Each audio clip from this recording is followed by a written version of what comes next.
Utilising the Visakhapatnam airport. So మనకి దీనికి నష్టం లేదు. 10 years moratorium, you amend it for 11 years and operate here this for another 1 year, at least partly. International flights you operate from Bhogapuram.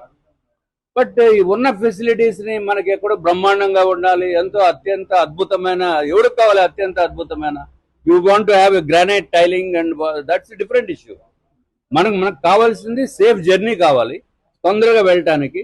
ఇప్పుడు విజయవాడ వెళ్ళాలంటే మనం ఇక్కడ half an hour ముందు బయలుదేరితే ఎయిర్పోర్ట్కి చేరుతాం.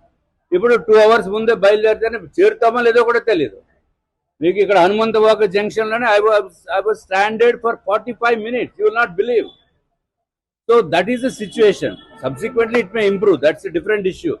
బట్ ఉన్నదాన్ని మానేసుకుని లేని దాని గురించి మనం ఏదో తాపత్రపట్టము ఎంతవరకు సబబది. సో ఇది కూడా గౌరవ ముఖ్యమంత్రి గారు, అట్లాగే గౌరవ విమాన శాఖ మంత్రివర్యులు కూడా ఆలోచించవలసిన అవసరం ఉంది.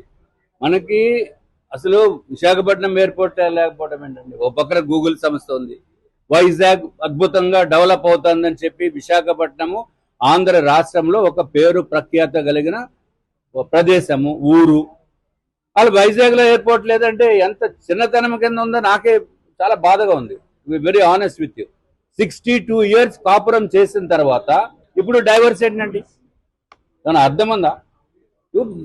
అట్లీస్ట్ డైవర్స్ వద్దు, కనీసం కొంచెం ఏదో కలిసిమెలిసి ఉందామన్నట్టు అన్నా దట్స్ బెటర్.